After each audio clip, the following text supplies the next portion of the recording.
Hi guys, a very worrying development which has been criticised in the US is how pharmaceutical companies have been able to drive up drug prices for medical users. Now in the UK, like many European countries, medication is subsidised for patients so that they don't pay the full whack or pay anything at all. However, if these companies hike the price, then the Public Health Service will have to cover it within their existing budgets.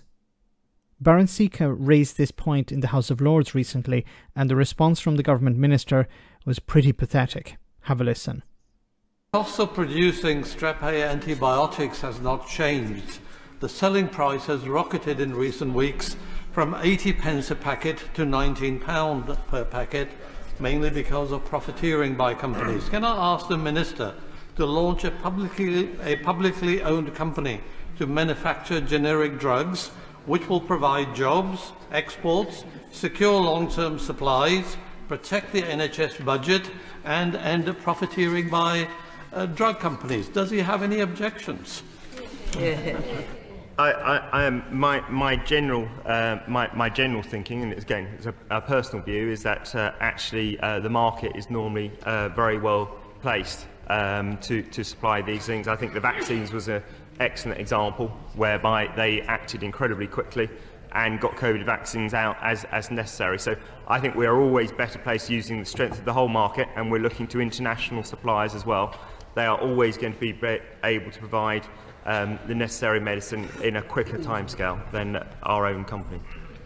What company? Well, first of all, kudos to Baron Sikka for raising this point. But the minister is talking about our own company. There is no own company. There is no alternative to the private sector here. This is what the member of the House of Lords is raising. Maybe you should set up a company. Now, as he said, if you set up a company that would provide generic drugs, you would be able to secure supply, you would be able to secure the price, they would be able to sell drugs to the NHS at a much lower price. And as he raised here, which is extremely concerning, the antibiotics to deal with Strep A have gone from 80 pence per packet to £19 per packet. And who's going to pay for that? Well, the NHS is going to pay for that because it subsidises care. But it's coming out of existing budgets. There isn't extra money from the state, from the government, to help out the NHS during this particular crisis, which means more and more strain on the NHS. Now, it's interesting that the minister here said, well, we just trust the market. Well, the market has decided to profiteer here. That's unacceptable. This is necessary. This supply needs to be secured. It's necessary.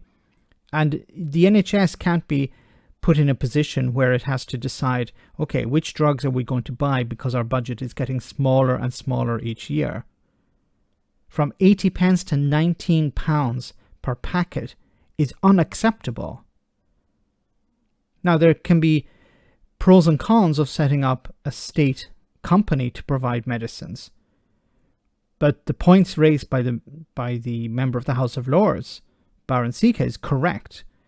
It would protect the NHS, it would protect patients, it would protect the state as well, because it would be able to guarantee supply. If these companies decide, well, the UK is no longer profitable, we're going to sell our drugs somewhere else, then what happens to the patients? What happens to people who need this medication? Let me know in the comment section, guys, what you think about all of this. As always, your comments are greatly appreciated. Thanks a lot.